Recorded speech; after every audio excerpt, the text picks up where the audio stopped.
today on this webinar that we are aware is one of many that people in the tourism industry are attending lately.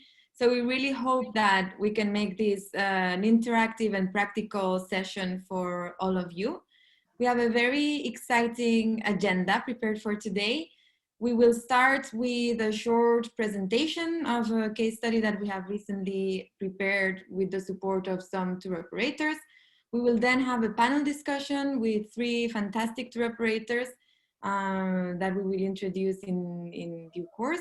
And we will end up with what we hope will be a very interactive session with all of you, where we can discuss some of the elements that we will have. And we will then yes, conclude the session. So first, I will just remind people of some general housekeeping rules. Please mute yourselves if you're not talking. We will spot you and mute you if we see that there is a bit of an issue with you. And then if you want to talk, when we open the mics, please unmute yourself. Otherwise, we won't be able to hear you. As much as possible, please write as well in the Zoom. We're very keen to know who's here with us. So if you don't mind, just put in your name and where you work. And if you want, just tell us what you would really like to get from this webinar. That would be great. Otherwise, you will, of course, have the opportunity also to do it in person. And just as a reminder, this webinar will be live streamed on Facebook and so please bear that in mind. Hi, Dorian. Very nice to see you here. So without further ado, I would like to hand over to Stefan Jos, the project director for Risi, Albania, who will do opening remarks in the next 5 minutes, and then we will dive right in. So Stefan, the floor is yours. Thank you very much, Clara, and welcome and good morning to everybody. 5 minutes is not enough. I would have to tell you many, many things. And if you allow to start with a very personal note, I had guests over the weekend. They visited Berat, Divjaka, Karavasta, and then Durrës. And we were somehow looking at the services in Albania, what was there.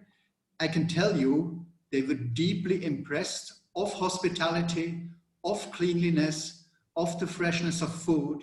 In Divjaka, a young biologist who did an excellent tour. So they said, my goodness, it is COVID. We had difficulties to come here and we see such a high standard, such a dedication of people, such a client orientation. So they were very, very positively impressed. And it brings me a little bit to the topic of today.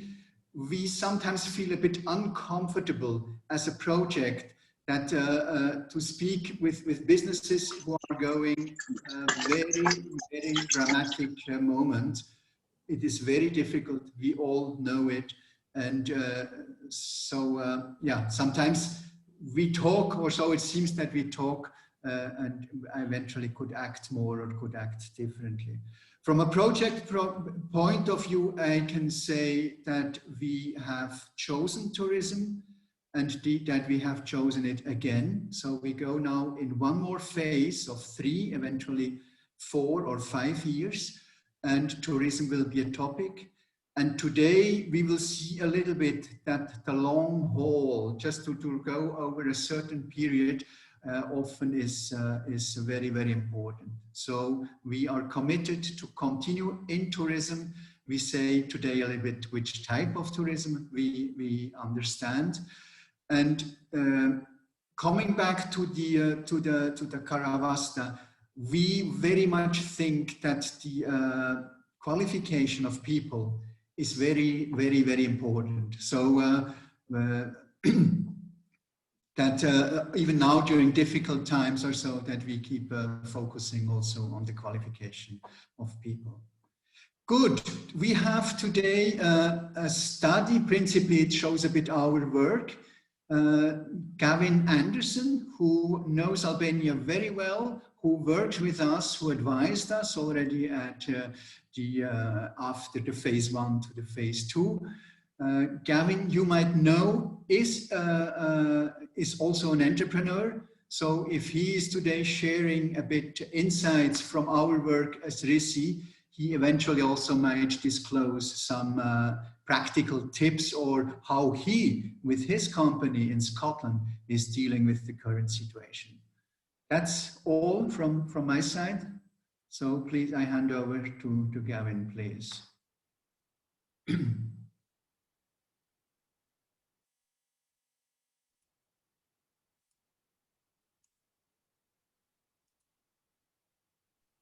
Gavin, don't forget to unmute yourself, please. I think I'm unmuted, am I? Good. Well, first of all, greetings from lockdown Scotland. It sounds like you're slightly less locked down than we are, but it's a great delight to be linking with you. It would be even nicer to be in Albania. What I'm going to do today is I'm just going to do a short presentation. Particularly think the discussion later on is particularly important. So I want to raise a few points, and as Clara mentioned, I wanted to basically allude towards a short 2 to 3 page document that has been produced that maybe people can also download and read after this. Just recently, we undertook a short survey with, I would call it a straw poll, not massively scientific, but just contacting a number of tour operators in Albania and asking them which types of tourism they thought would bounce back faster from coronavirus. So this is a small graph that shows the consensus that people had, and the idea here is that people would put between two opposites, if you like, small group to large group, bespoke to tailor-made, adventure to more leisure. And this is what people thought. And I don't think there'll be an awful lot of shock here, but obviously small group is going to bounce back faster after coronavirus.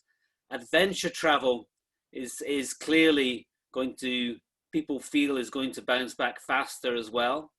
The other ones, slightly less, but slower tourism rather than sort of faster tourism, and rural versus urban.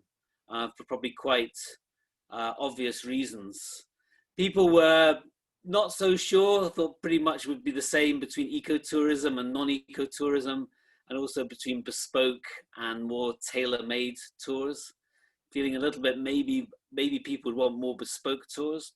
But what's really clear is small group adventure, slower and rural tourism.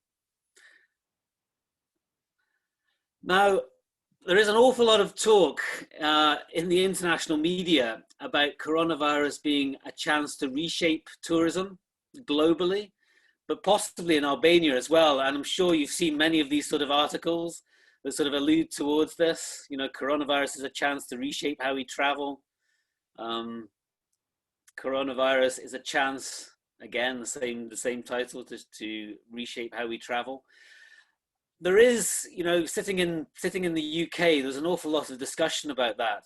If I was to be honest about it, I would say that I don't think coronavirus is going to create new trends. I think potentially what it's going to do is actually to, if you like, increase trends that we've already seen in the past. I think there's going to be more thought about how we travel. And this is quite interesting. This is quite an interesting quote that we use in our case study from ATA, the Adventure Travel Trade Association. And this says, while thrilling adrenaline rush and an opportunity to be pampered still entice adventure travelers, they are increasingly seeking out new and immersive experiences, cultural encounters, and soft adventure activities. And they go on to highlight new experiences, traveling like a local, more motivated by cultural encounters. My personal view is that I think this is going to become very important. And I think this is one of the trends we've seen in the past, that coronavirus is going to, if you like, increase. And I think it's particularly the case because the interesting thing about Albania is you're sitting in Europe right beside a massive client base, and people are going to be looking for interesting and interesting locations, out of the ordinary locations. And I think long haul travel is going to bounce back much more slowly. So I think in many ways, Albania is poised very nicely to sit and actually build a niche from this trend that I think is going to increase because of the changes we've seen with coronavirus. So, you know, if we look at this, you know, here's some of the things I think there will be an increased demand for: cultural encounters, slow tourism, less visited off the beaten track, immersive experiences, adventure, traveling like a local. Those aspects, I think, are going to be an increased demand. If you look at the supply in terms of Albania, there are so many factors that really fit this very, very well. The link between this increased demand and the supply for Albania, I think, is extremely good. And what I would say about that is that, you know, there's potential for a post-coronavirus boost to this. But really, I would say, and I think we all know this is a long-term niche for Albania. Now, I know many of you are working in that niche, but I must admit, when I first started looking at tourism in Albania, you know, you'd actually go on to government websites and things. A lot of the focus was on coastal tourism, was on much more mass tourism, was on the UNESCO and the main cultural sites. And it's a growing niche, and I see it happening, but this idea of authentic culture, immersive experiences, those are some of the things that I think, you know, Albania is very well positioned to respond to. And our case study highlights this. So I'll just mention a few things about, you know, what we've been doing for those who don't know what Risi Albania has been involved in over the last few years. The area I'm going to focus in is about innovation in new experiences. And we've been working on pilot innovations with 11 travel operators now. This started in 2018. It's increased in 2019. And of course, you know, we've got slightly derailed by coronavirus in 2020. But, you know, we've still had a lot of really interesting experience in terms of developing packages, testing those with the international markets. And those have been focusing on the very things I've been talking about: authentic experiences, slower travel, new locations, off the beaten track. Risi Albania has been providing some support. It's small co-funding, on average €15,500 has been for each company has been supported to date, and that's really gone into product development, capacity building of both the tour operators themselves, but also local service providers, marketing, and promotions. So we've had this experience, we've developed and we've tested internationally. Some of these have already been launched, and the tour operators have brought in the first tour groups to try these experiences out. And back in mid-2019, last year, we did a survey this is after the coronavirus had broken out, but we did a survey with those who developed the experiences to see what had actually happened. So here's some of the information. Tour operators in total had invested about €171,000. That's an average of 21,000 per company. But if we now look at the return on that, in the first year after launch, now this is obviously slightly derailed by coronavirus, but companies anticipated an average of about 35,000 of sales, and anticipated that this would rise by about a quarter in the second year after launch. Having spoken to tour operators after this, obviously things have been shunted back a year, but people are still feeling very confident about this. And tour operators therefore predict a return on their initial investment in the first 2 years of launching the new products. And they expressed a very high level of confidence about the potential success of the new products. So the overall message of that is that innovation does cost money. Of course it costs money. The return on investment can be fairly quick, 2 years. And, you know, the level of confidence about the long-term success of these types of products is very, very strong amongst those trying. So one of the messages that we're trying to make as Risi Albania is we're trying to encourage people to do more innovations. And I think during the pause we're having because of coronavirus, innovating in new and interesting experiences that fit into some of the areas that we were mentioning earlier, I think really does make sense. Some of the opportunities and lessons that we have taken from this is that really the challenge isn't in identifying opportunities for experiential travel. There are loads of them in Albania, but the real challenge is in developing rural skills and the quality and quantity of local services. Services like accommodation, food, local experiences, that's where the challenge lies. And the solution to that, obviously is tour operators have to work closely with local service providers who maybe aren't used to providing the quality or the quantity of services that are required.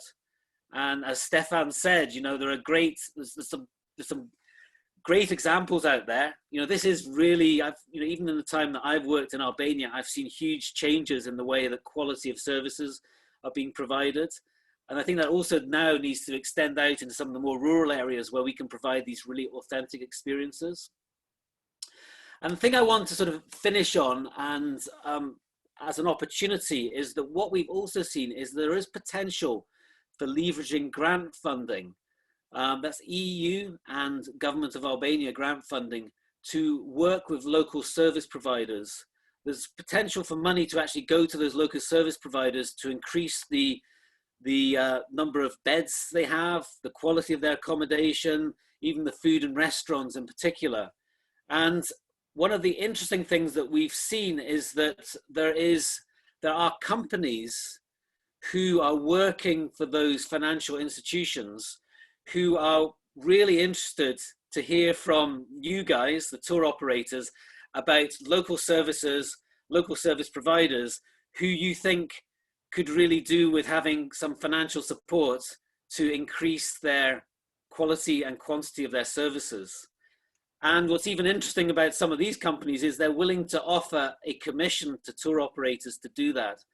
So this is a list of the names of those companies who are interested to hear from you if you have ideas of local service providers who would merit money being provided to them to expand their services.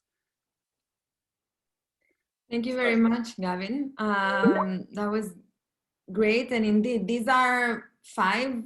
Of course, there are many more consultants in the market who can provide services. These are 5 that at Risi we have experience with and who are definitely interested in working with tour operators in supporting local service providers to access finance.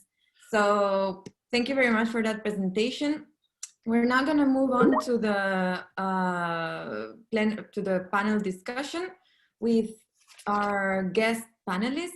So I would like to introduce everyone, although I'm sure that there's no need for much introduction, to Cristina Fidi. She's the founder of Caravan Horse Riding Albania, a tour operator based in Gjirokastra that works with horse riding products. To Ira Rocho, who is the founder of Albanian and Fun Albania, headquartered in Tirana and offering packages around the country that deal with authentic and experiential tourism. And Endri Chima from Zbulo, an adventure tour operator who also offer packages around the country. All 3 of them share many commonalities, such as their focus on sustainable tourism development, but they also have very different perspectives, which we hope will come up through the discussion here. So seeing as we have a participant list of very technical people, from what I can see in the chat introduction and from the faces I recognize, we will start with a very technical topic and dive right into the subject. So I would like to start by asking our panelists, what challenges are you facing right now when it comes to the B2B market in terms of how you do business? Maybe we can start with Endrit. Sorry, once again, the question, the challenge that we see with the B2B market, right? Yes. Oh yeah, okay, so hello everyone. Good question. The first challenge is how do you get them to reply, because there are very few people at the office right now. And yeah, so first of all, we were wondering what our partners are up to. So we started teasing them, and then we understood their perspective, and a lot of them are reducing stuff, reducing products that they advertise, focusing on the areas that they can sell. So yeah, basically that's the main challenge, that if you, for example, have a new product that you want to sell to them, might be difficult right now, because a lot of them are not eager to employ more tours. It takes time. And from the other side, they don't see a demand on it. But yeah, from the other side, there is an opportunity rather than challenge to sell more individual trips to them that are affordable. So for example, a lot of our partners, they sell group tours with a guide. And a group tour with a guide, it's usually cheaper than a private tour with a guide. But then they want to make this kind of combinations, probably a local guide somewhere, probably part of the trip just self-drive. So they want to have these combinations ready to make sure that if there is a bespoke demand or individual trips demand, they are ready for it. So that might be the opportunity. If those are the things that you have ready as a tour operator, probably might make sense to approach your partners on that direction. But I'm pretty sure most of the tour operators, they know it and they faced it already.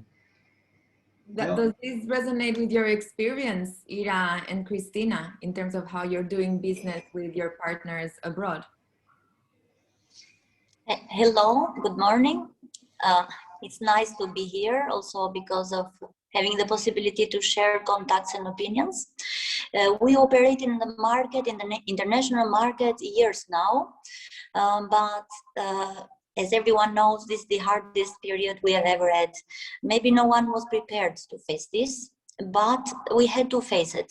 Regarding our international partners, we cooperate with around 20 different international specialized in horse riding agencies that always had to have their restrictions. They also had to cut their staffs. They had to promote less, of course, countries that are considered as high risks, like Albania. But still, they were very interested to see if we were still able to create experiences and provide content, and good content.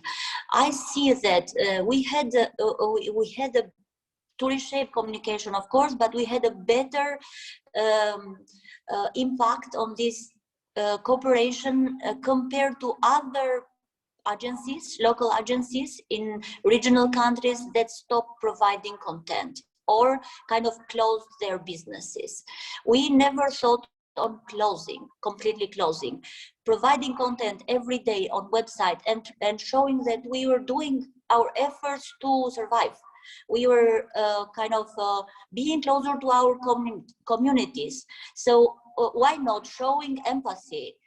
Why not being sensitive to protocols and trying our best to provide safe travel, even for one guest, for one traveler. We had the chance last year to provide like 20 tours with only one guest, one guest. So maybe this is not of profit, but this one guest could share online in social medias and so on all the experience and confirm that we were keeping up.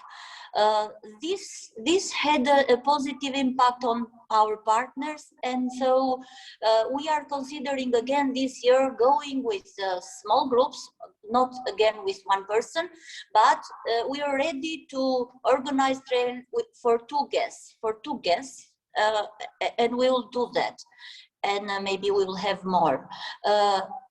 What was good about this, let me tell you that 25% of our guests come directly from our website.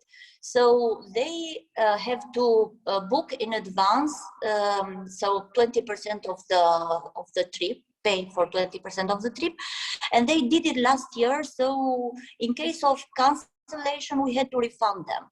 But by being active and providing content every day and trying to do new things and saying them that we were still producing experiences and we were here to improve things, we had to refund no more than 30% of them. So 70% of the funds remained with us, which gave us motivation, and we expect this guest come back this year. So 50% of the whole guests that we're planning last year are still come, maybe, we don't know, but they postponed their trips 2 or 3 times, bought and rebought tickets 2 or 3 times, and are ready to rebook again, to postpone the travels again, maybe if not for spring, summer, or autumn. So I think that being active was something good. Sorry, it was too long, huh? Sorry. No, not at all. It was very insightful. Thank you, Christina. And you touched on something that is very important, which are the safety protocols. Maybe, Ira, could you share with us what your experience has been this year working with your partners on the field in following COVID safety protocols? Last year, we worked with our groups from French tour operator as well as with individual tourists. Working with a group, okay, let's say our groups are not so large groups. They are up to 15, 16 people. So respecting the protocols for us, it was not such a big challenge. We move with bigger vehicles, so it means with 21, 22 places. So it was not a problem for us. And we had no problems with the local providers as well. So, okay, there are some costs arisen, I know, but we have shared them with the tour operator, and so we are not so much affected from this of these safety regulations. So I think, okay, let's say we can't work with the same profit as in a normal situation, and we have to share the losses with tour operators or with local providers. We got better fares from the whole accommodations, hotels, with whom we collaborate. And so, okay, the problem were not the safety measures. The problem were the number of tourists, which you know. Then we worked with private tours, but it is not a problem because a guide is working with 1 or 2 persons. And so it's easier to follow all the protocols regarding COVID situation. This is our experience. The main problem remain the insecurity of the people traveling to Albania. As Andritz said, no one would market an unknown destination like Albania. All the tour operators abroad are mainly marketing the tours that they can sell. So that are requested and they can sell. So I don't think that at the moment they are adding new tours in Albania. Or if they make this, we need a lot of marketing, a lot of investment in marketing and promotion. At the moment, I think we can't afford this promotion because, okay, you know, something must be done, but we can't spend a lot in promotion at the moment. So this is the issue for the next year too. First of all, I think we have to think about this year. And we know this year we can, the situation is not so sure. I see we have, we are in contact with tour operators And okay, there is interest from the from the travelers, but they are not sure. They don't know if they can travel to Albania, and perhaps okay, they hope they can travel in September or October, but not earlier. So we are working with individual tours. As Christina said, we are all the time in the office with reduced staff, of course, but we are all the time at the office giving information to the guests, not only about the COVID situation in Albania, but giving every kind of information they need, even in the case they have not decided to travel to Albania, first of all. The second, I think that the tour operators in short term has to do something more about the domestic tourism. So marketing in domestic tourism, it costs not so much as the marketing international tourism. So perhaps it can help a little bit, let's say at least to cover the costs for this year. Then it is very important to know that we will have a new normality now.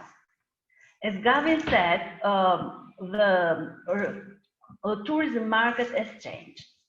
The people change their attitude, and I think that it will remain even after this bad situation of this year. So in midterm, I think all of we, had to adapt our activity to the new normality. I mean, to add more sustainable tourism products and more adventures, soft adventures, okay, so we can sell better, and to do something more about the environment, because the people are asking about it at the moment. And then in the long term, we have to work to cultivate the stability. So, and the situation turns again towards sustainable tourism. I mean, if we want to work for this year, we have to do something for the domestic tourism. And at the same time, we have to to work together with our guests in the international markets, with our partners, give them information, reassure them, tell them something more about the situation in Albania, and so on. In the mid and long term, in my opinion, we have to work more intensely towards sustainable tourism, because even in the future, Oh, Ira, you're muted. Sorry. Even in the future, the people are going to search something new, and perhaps adapting our activity to this new normality, we will have more chances to sell in the future. Okay. So it needs more marketing and promotion and more support to do it. No, thank you very much, Ira. And I'm very curious to know, for example, Endrit's opinion on the possibility of switching to domestic tourism, because we've all been following the news recently. Many projects are actually advocating that is a solution for tour operators. Our impression at Risi is that it's not always feasible for all tour operators to switch their business models from international tourism to domestic or regional tourism, just because of the products that are sold or because of the price of the packages that are sold. So what is your opinion on this, Endrit? Yeah, I think there are also probably slightly good examples, but I don't have in mind any successful example of incoming tour operator, suddenly COVID hit, they changed to domestic market and they are successful. Or yeah, so there are some examples that they are making it work. Probably Christina can talk more about it because she's one of those. For us, it didn't work. And the reason was that most of our trips are far from Tirana and are longer trips. And our suppliers are mostly more expensive than the suppliers that supply the domestic market. And then we also had other reasons to not try it. After we did some market research, we had other reasons. We also got ourselves busy with developing products, in digitalization, that I can talk for it more later, I guess, because it's not the question now.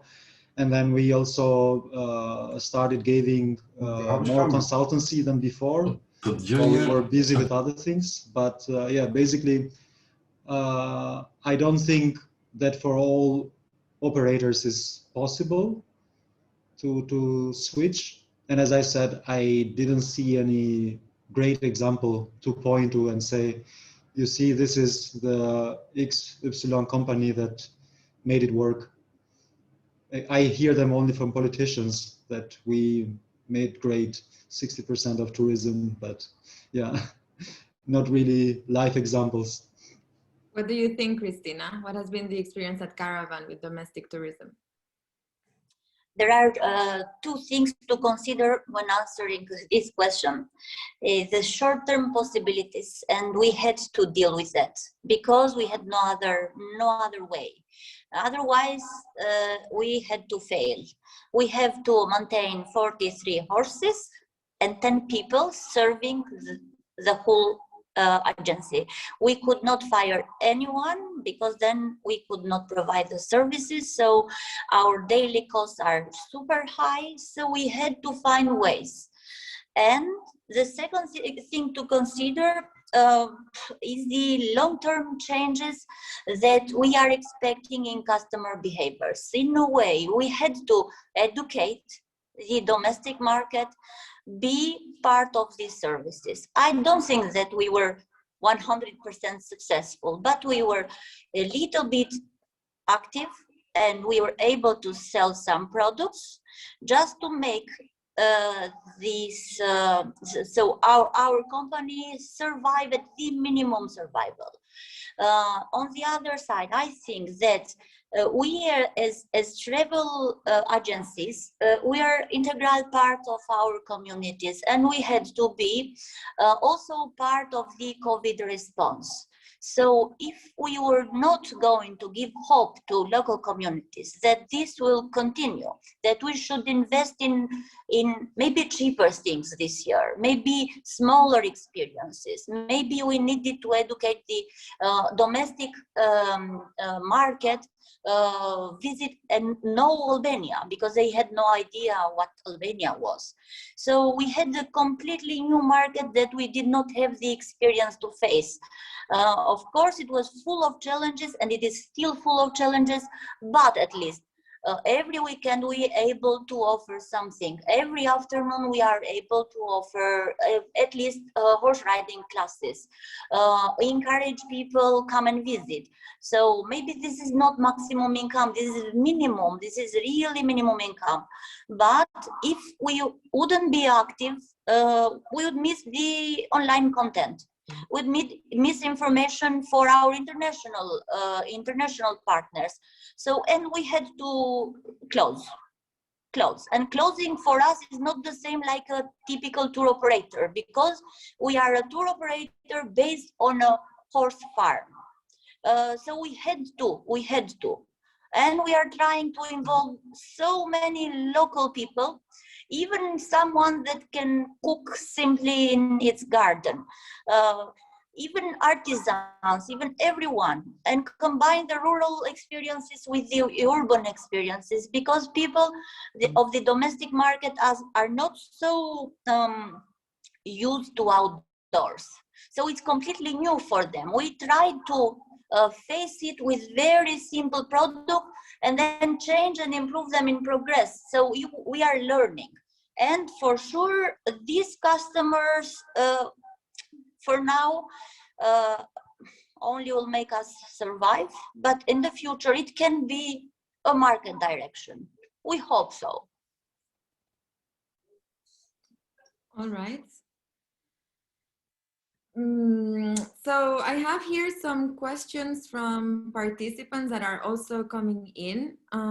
So one of the questions that we have received is, how did you organize your offer for this year, fitting with international demand, and what guided you in shaping your offers this year for international travelers? Does any of you want to take this question, or should I appoint? I can say something because we had a very new product regarding this that was because of the international demand. So we had a winter trail that didn't go so successfully, but at least brought few customers. And they so directed the demand onto very small groups and not only horse riding. So in this case, we combine other activities and try to involve even arts in this tour. And it went well because we could guarantee social distancing. We were in very remote places, and it is a very slow traveling, the way it was organized, and really was interesting as an offer. At least 4 or 5 agencies try to promote it during the winter. I think this is this way we will change many products. Maybe next year for the winter we'll offer a cheaper ride called a star ride that comes starts from our stable and ends at the same time, so that cuts several costs but also guarantees safety. So yes, we have to make many changes based on the international demand. Thank you, Christina. We have another question here on the chat that fits in with something that Endrit briefly touched upon, which is digitalization. So the question is, how do we see digitalization of tourism activities, and how can it help to foster recovery post-COVID? Yeah, it's a good question. Yeah, we are at the office technique savvy, and we like technology, and we use some of the time that COVID gave us for technology. I don't know, it can be used in many ways, but first of all, saying that looking at offers in Albania, that a lot of them are not easy to be booked and to be paid on short notice and so on. Probably there is ways to improve in digitalization in general. And this is even just considering my website. Our website is difficult. You have to write if you want to book something, so it's not easy. We're working on that to make it more flawlessly. But in many other ways, I don't know. It can be just apps for individual travelers that they can use on their trip. It can be apps for the guides with a change on. I don't know what will change, but if there are more individuals, as we all are expecting, rather than groups, there might be also short notice tours coming up. So if the guides have the app, and then they can respond with the app who takes the tour, and there are more flawless communications in many ways that the tour operators work, I think they will be beneficiary. Or if the app provides the guest houses to keep their bookings, because if there were 10 bookings before from 10 groups, now will be 100 bookings from 100 individuals. So this is another challenge that the guest houses in the mountains will have to face. So yeah, so it can help in many ways. We are working in some of the ways and making use of the time, killing our time since we don't have tours. So yeah. Thank you, Endrit. Oh, Ira, go on. For us, this of digitalization is the most important topic. As I told you, the guests, the tourists are changing their altitude, and even more, they are booking online.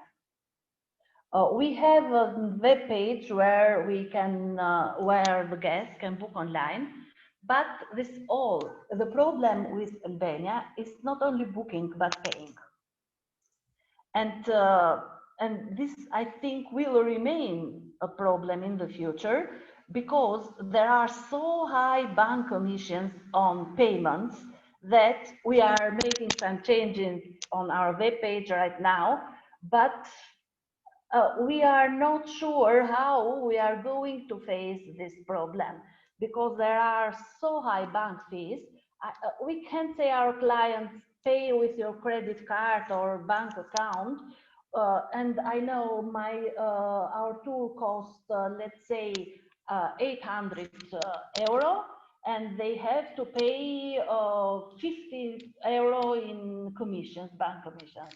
And this will remain a problem, let's say, for us, because with digitalization, I mean not only booking, but paying as well. Because who books online wants at the same time to pay online. And this is a problem for Albania. But now that more of the guests are booking online, we need this, but we, at our agency, we have no solution about the payment at the moment, about affordable, I mean, payment. Okay. But this is the most important topic for us. And this is very interesting for us to hear as well at Risi, because you may know that we also work on the ICT side of things, and opportunities for digitalization in tourism are coming up very strongly as something that ICT solutions providers are also interested in bringing to the market. So, point very much taken. We have a few comments as well here on the chat. So rest assured, there will be time for people to intervene directly as well. Now we're just doing the panel discussion with 3 tour operators, but in about 5 minutes, we will switch to more direct ways of engaging. But here we have a very interesting question for Martin, who is talking about his direct experience of a request for family stay accommodation. And he's curious to know, in your experience, and it's Christina and Ira, is this compatible with social distancing rules and expectations of the tourists? For family stay, it depends how many people are traveling. If they are 2, 3, because Christina knows it, there are reduced numbers of rooms, and they have 2, 3 rooms, not more. And so if it is a group of 4 or 5 persons which are friends but not of the same family, this will be a problem with family stays. Yeah. I think the same. We had to reshape the protocol just for us in negotiation with our partners this year. So persons from the same family can share a room in a domestic stay, in a family stay in the rural areas, but guests that come from different countries can't share the same room, and we promise this to guests and to partners. In fact, it was possible also because of only few travelers. We don't know how it will look this year. If we'll have, let's hope we'll have the double guests, we have to manage it different way. We need to reshape this protocol. And I have to add something, if they are paying an individual trip, they are pretending more. They are paying more and pretending more. You can even mention to stay in the same room for the people who doesn't belong to the same family. So they are paying more for such kind of trips. So. True, yes. So before... shall I also say something from Martin from Berardi Tours? Yeah. Basically what Martin is saying is that he has individual requests and they want to go into the family stay accommodations. From our experience, we delivered last year to all our accommodations, to the family stays, to the homestays, a protocol and also something that they can put on the wall for guests and for themselves to remind what they should do and what they should not do. And then having individual travelers going to the family stay is perfectly fine for me. They are individuals that they know each other. They will go and share a room. It's completely fine. They are sharing the car all the time. They might be families most of the time, or they would share two twin rooms or single rooms. But I think it's good to be first informed if the family stay, homestay is aware of any protocols, and if not, it's good to have good touch with them and to give them your own rules, and usually they are accepting. As I said, we had a short training at some point, and in the end they were all happy, and they said that they learned things that they didn't know before, and they are happy to go on with the safety protocols. Thank you, Andrit. And I think one of the topics that we may discuss now in the plenary is how these individual protocols are also linked with more official guidance, because it's coming up a lot on the chat as well. But before we move to the plenary, can we have just one sentence from each of you on how you envision the future of tourism in Albania post-COVID, just to close this discussion? I would say brighter, but different, very much different from before. And I would say green. Fantastic. It's too much positivity. I would say, is there a post-COVID time? And if so, when? It's one sentence. All right. So thank you very much, Ira, Christina, and Andrit. It's been very interesting for all of us. There's a lot of questions that are arriving to either me directly or to my colleagues, and then also on the chat. So I think the best way to start this next session or part of the discussion is to just unmute your mics when you want to talk and ask a question or make a comment or share whatever you would like to share with us. Yeah, so please, the floor is everyone's now.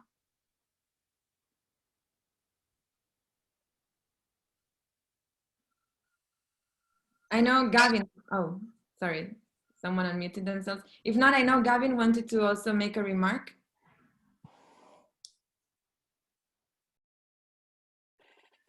Yeah, I don't want to stifle local discussion. I just want to pick up on a couple of points that people made. Ira said a couple of times about, you know, our clients changing their attitudes, and I think Ira's right. Yes, they are. But something else I would just say to that we should be aware of is that I think there's also going to be a different type of client coming to Albania over the next couple of years. They're the sort of people who would have previously probably gone more on long haul flights and things.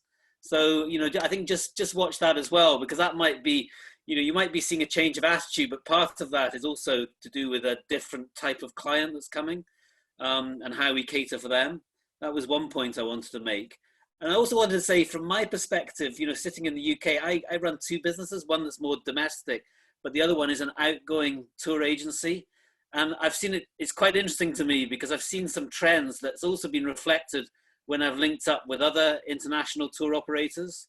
And this is that in the early stage of the pandemic, everyone wanted to cancel. Now, nobody wants to cancel. Everyone is really unsure. And they're saying, but I don't want to cancel. I just want to go as soon as I can. I want to go. So there's a huge pent up demand. It's almost like a bottle with a cork on it.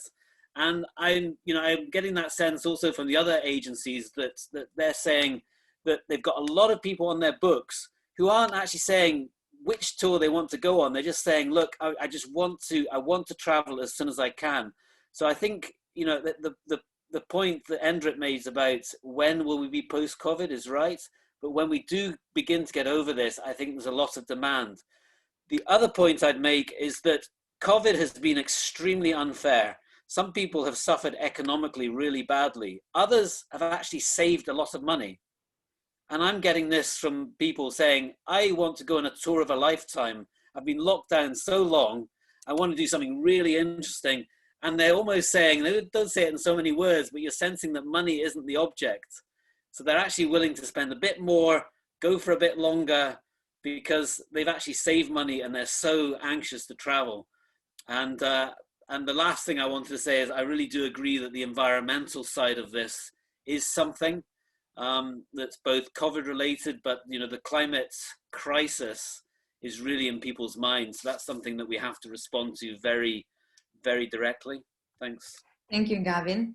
Shpresim, and then Soraldo. But first. Yes, thank you. Hello to everybody. My name is Shpresim Domi. I'm part of Agriculture University of Tirana, Department of Rural Tourism Management. Just to re-mention the issue of digital agriculture, tourism digitalization. Yes, I'm mixed up with agriculture because right now we are hearing about a project that is implemented by FAO, which output will be the national strategy of digital agriculture. This is sad because sad because tourism is a highly innovative sector than agriculture. It's more dynamic than agriculture, but we do not have a project or even more national project that is talking about this issue, digitalization of tourism activities. So I think it's the right moment that donors, policymakers, but mostly I would focus to the donors, to finance projects that provide trainings, provide knowledge transfer, provide skills, capacities to the tour operators, to at the end, yes, build knowledge and capacity in general to recover tourism after this pandemic situation. Just to clarify it, for example, I know better agritourism, rural tourism. For example, at agritourism in America, for example, agritourism farms are implementing the virtual degustation, wine degustation virtually. So this is a case, for example, how an agritourism in America has reshaped its activities in order to survive and to continue after this COVID-19 situation. So I think it's the right moment to support such projects and to provide, let's say, and to foster knowledge capacities in let's say going out from this situation, pandemic situation. I mean, so thank you. Thank you, Shpresim, and we do agree. As I said, that is something that we see. We're not a huge player, but we do have an ICT component, and we try to create synergies between our sectors. And we are going to explore further this area. But thank you for bringing up the importance of digitalization and different options. I think Dorian also mentioned on the chat the potential for virtual tours. So that is something that should be, considered. We also had Soraldo raising his hand. Please. Okay, përshëndetje të gjithëve. Hope all of you are okay. So I'm speaking from Ksamil now. I will speak in general about the problem that we was facing during the pandemic in Saranda, especially in Ksamil and the land of tangerines. As most of you know, that I ran the mussel tour and the mandarin tour. Big problems for us because at the moment that we launched those two kind of products, most of the tourists was foreign, and as Christina mentioned, we need to educate the local tourists now. We need to educate them, and what I see as the solution for this kind of problem, because it's a global problem, we need to cooperate with each other. We need to cooperate. We need to have a local DMO. I followed the Risi Albania initiative with Visit Girocastra, and you are doing a great work. So we hope the same will happen in Saranda, in Ksamil, and in Konispoli at the same time. So cooperation will help us to face this problem globally, because the most problem that we have is market. market. The market it's not sustainable. So I think that all the businesses, all the local tours, all the travel agencies are aware enough now. The cooperation, it's necessary. It's not a luxury now. We need to wake up and to see further. So yes, I see this kind of solution, and I'm happy to be part of this discussion. Samir Saranda is waiting to change for better. Thank you, Saraldo. Yeah, destination management is a huge topic, and we think we have learned a lot of lessons as a project as well about the roles that destinations can play in managing pandemic situations. This is also a work in progress. As my colleagues are saying on the chat, if anyone feels more comfortable intervening in Albanian, you loot them. We're doing this in English because some of us are not proficient yet in Albanian, but of course, feel free. I think maybe going back to some of the questions, I don't want to read out questions that are on the chat if the people feel more comfortable asking them themselves. But there was an intervention from Valbona, who was talking about specific trainings regarding COVID protocols. I think this is an interesting topic as well for other tour operators, because from our panelists, we've heard their experience with their own protocols that they have shared with businesses they work with in the field, how this links with official guidance hasn't been touched upon. So maybe someone wants to share their experience on this area.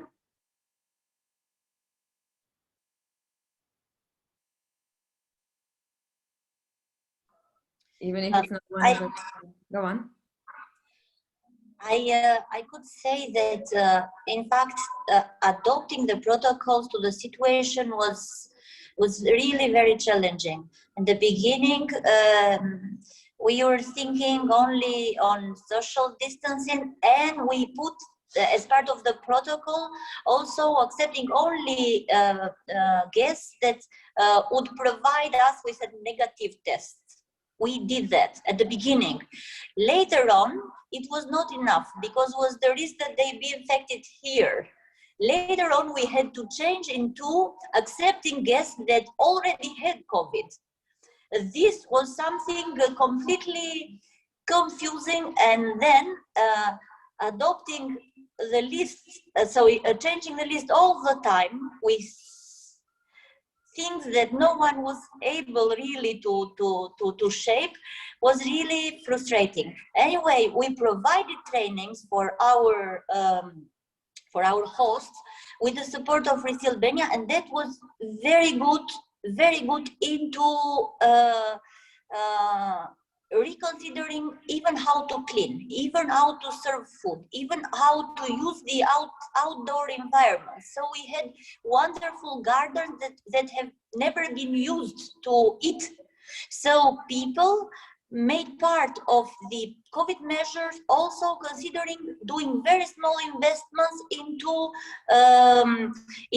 making their environments safe.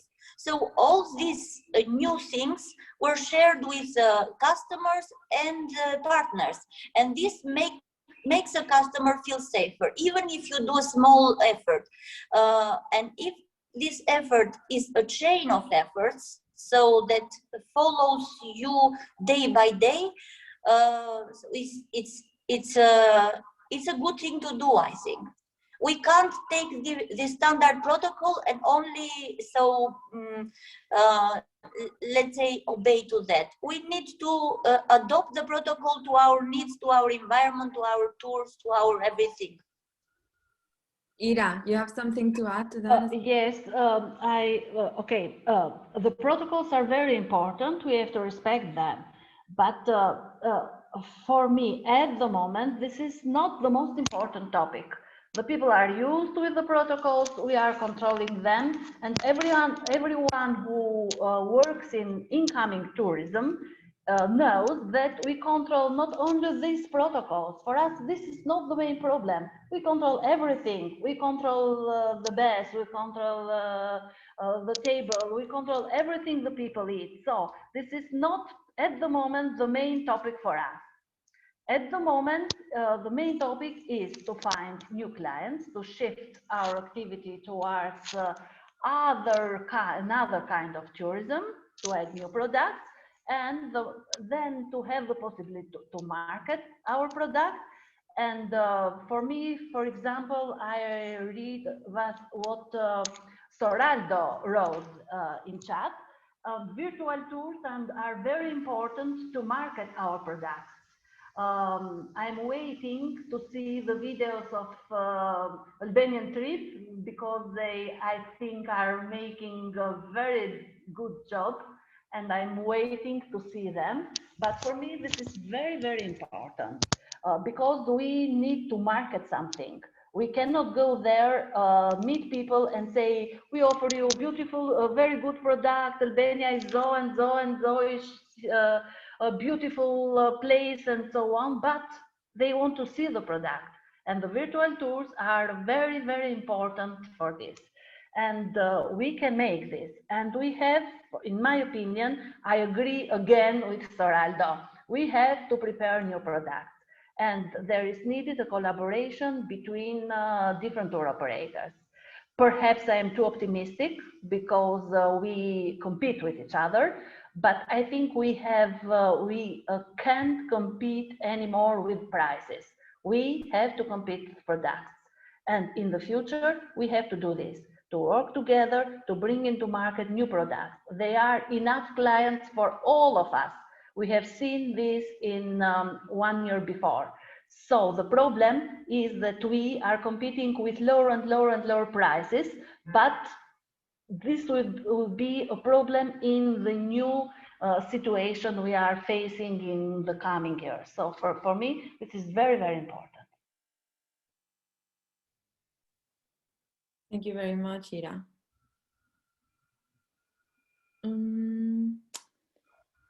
I think we're aware of people's time commitments, so we're approaching the end of the seminar. We still have a bit over 5 minutes. Are there any other pressing comments or contributions?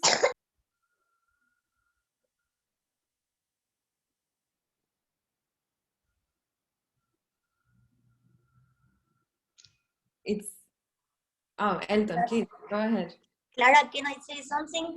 It would be very interesting and important if we have the contacts of all participants, or they are willing to share. Maybe it's a moment when we can exchange ideas further or see possible partnerships. That's a great suggestion, Christina. I think we're very mindful of data protection. So if you're okay with us maybe sharing your contacts with other participants, please drop us a line. We will put an email on which you can write to us so that we know that you're happy. We will also share Gavin's presentation with whoever is interested in receiving it. And we will definitely promote networking, because we think, as was mentioned before, cooperation is going to be key to not only surviving, but thriving in the future months. Elton, please. Yeah, thanks a lot, Clara. Thanks, Ira, for the enthusiasm about the virtual efforts, let's say. Well, I just wanted to raise a couple of issues which I believe will be important for all of us, actually, as a destination, first of all. And I will profit from Gavin's presence here. I think what we're doing in Albania right now, I think let's admit it. I mean, this is an open country. We're having a lot of freedom if compared to the surrounding neighbors and everything. We've had this winter, we've had, let's say, 2 or 3 visitors which came to Albania just because there was nowhere else to go, because everybody else was closed, and they came, although there was a need to go and quarantine back home in the UK or Germany, they still came and they loved it and nothing happened. I believe there is a big need for us to shout out a bit louder the fact that, listen, Albania is a country which is open. Albania is a country which, if compared to neighboring countries, has a lower amount and a lower risk of getting infected. I believe, as things seem to be, if one doesn't go in Tirana discotheques and clubs and restaurants, the risk for getting infections is very, very low. So I would love some more helping, you know, like involving, I don't know, foreign journalists or medias, or as Risi Albania has already done, you know, Facebook campaigns and social media campaigns. It would be great. There will be a big fight among destinations now, because those tourists which will visit, which travel this year will still not be at the figures of 2019. So Greece will want them, Croatia will want them, Italy will want them, and Spain is going to want them. And you know that if compared to them, we will be a bit harder for us to convince them. So I believe there will be a lot of need for more campaign on this kind. In this regard, I would like to still recall all our colleagues. I don't think I'm saying anything new here, but I hope you have had the opportunity to jump in a car and get out of Tirana and go out in the Albanian nature. And I think it is an electoral year. I think all of us need to shout out louder to our government that there is important environmental issues here in this country, and this needs to be faced. I don't hear any of them considering environmental issues, but we all know that tourism is totally dependent on this, especially post-pandemic tourism, where the environment will be a very important attraction. Now we have Slovenia nearby, which says that it's the cleanest country in the world. And how are we going to compete? How are our mountains going to compete with this? Because you go to the Blue Eye in Theth now, and it has become a cigarette ashtray. And this is terrible and unacceptable. And I can see that we have some fantastic colleagues from the protected areas, and I believe they need support, more financial help, more people to work with this. And Albania has to specialize in this and be a clean, good, sustainable country. You know, with our beach and our 5-star hotels for 6,000 people, I think it's a lost issue, and all of us here are out of the market, you know, very soon. And the last element that I would love to mention here, and since we have Risi Albania, which has supported and wants to support more, there is a niche. Actually, we're here mainly it's tour operators and NGOs and government authorities. There is a niche in this market which is going to be needed. Actually, there is a group of people, and these are tour guides. And you know, all of us probably had a little bit of money in the bank to survive this difficult year, and hopefully we'll have we'll not have to wait for too much longer. But there's some guys which are the tour guides, and you know, like I believe their bank accounts were a bit weaker than the rest of us, and they are trying to struggle and survive. And some of them, I have seen them committed and waiting very patiently, you know, for the work to come back again. But I have seen also some which have gone into the real estate business, the bank business, the, you know, whatever, waiting, restaurant business. And I believe that when the time comes back for the opening again, we will all struggle, you know, for the good tour guides, for the good buses, for the good drivers that we desperately need in order to give the high quality of hospitality that we have. If something can be done for the tour guides, I think it would be most appreciated, because we will, you know, we are very extremely dependent on them, and we don't want to lose them, you know, and that is a very high risk at this point. Elton, you're opening such a massive area of discussion right now. Like, it's a shame that we didn't. No, you're completely right. This is a huge concern for our project. I think we've been in touch with some of you already to try to, you know, see how we can best help. But I mean, I will maybe give the floor to Gavin, because you also addressed him directly. And then we come to the end of our session. But yeah, please, Gavin. Yeah, well, I'll just give a couple of perspectives from sitting outside Albania that Elton sort of alludes to. You know, one is, you know, obviously I'm sitting in the UK. Don't rely on UK markets this year. Britain is, and I won't get into it, it's very political. Britain has an island mentality. It's been hit really hard. And I think they're going to really try and constrain tourism. But having said that, I think Europe, mainland Europe, has much more potential. So that's just one thing I would just highlight. So, you know, yeah, focus where there's more likely to be cross-border travel within sort of continental Europe. The UK is not a good one. I think, yeah. I think, you know, in terms of, you're right, you know, in terms of Albania being seen as a safe destination or not. But what I would say is that something that COVID has done is really polarized people. You've got people who are really frightened, you know, who are hardly doing anything and will not travel, and I think will not travel for a year or two. We've got other people who would travel if they were allowed to tomorrow, you know, and that's actually a substantial portion of the international travel market, and I think large enough to, you know, to actually support the regrowth of the Albanian tourism industry. I'm not saying you shouldn't be really concerned about, you know, all the aspects of, because, you know, you know, COVID reduction, COVID care, but there is this section of people who that actually won't be at the very top of their mind. The other thing I would say is that Elton's completely right, is that something that's really a buzz is people keep saying, look, the tourism that's dangerous isn't tourism to rural areas, it's tourism to party in Magaluf or in, you know, down on the Greek island. You know, a lot of cases came back to Britain from that.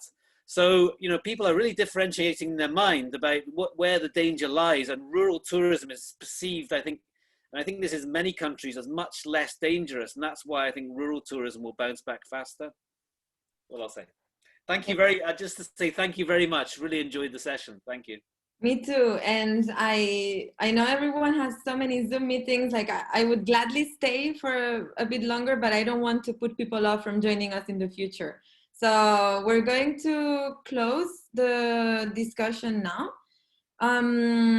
I think maybe Stefan will might also want to give some closing remarks. I have to say that for me, this has been really interesting. We've taken lots of notes. If we could have a cloud with the main topics and words that have been said, it would be very interesting to find out like or to see the positive thinking that still we are managing to gather.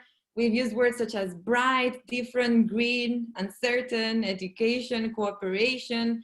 So it's been very inspiring. It's also been very good to also sense from you, the practitioners and the business people, what the pain points are at this stage and where you think projects can be most supportive. So I can just thank you for your very valuable time that we really appreciate you've taken up to participate on this with us. And please send us any feedback that you want. And also, if you want us to share your email address, do drop us a line so that we can promote networking. So Stefan, yeah. I just can finish how I started. And I liked very much what Ira said. It's about new segments of clients. It's about reaching out to new groups of people. It's about promotion to be known. I remember from another project or so, they said, don't support us, give us a market. And that's exactly what we have to do. We have to look for markets. We have to look for clients, bringing people here. I wrote a mail to Clara. I have a couple of ideas or so. I got very clear messages today. So let's work on that together. Also on very short term, Albania has now in the off season, beautiful things to offer, as I said in the very beginning. And Albania has the standard and it has people who are qualified and dedicated to do that. That is beautiful. We have a cooperation with EasyPay and with Aladdin for payments. I think this is a more longer term topic. We have to take it up. We are in contact with Shiraf in northern Kosovo for also to have relationships, the clients coming from Kosovo eventually paying to Giraffe, and then a bank transfer from 20 clients together would come or so. I think we have to think a bit in a Western Balkan way also here, where Albania has comparative advantages with the sea, with inland, with a multicultural, high gastronomic, high, really big experiences can be made here. So I'm very much in favor and supporting for markets, reaching out to people, to clients, just to bring the people here. So that's very much. So we keep in touch. That's just would be my last word. Thank you very much to everybody for being with us. I'm always happy to see you, hopefully soon on a horseback or with a good raki or so. Thank you very much. Bye. Thank you. Thank you. Bye.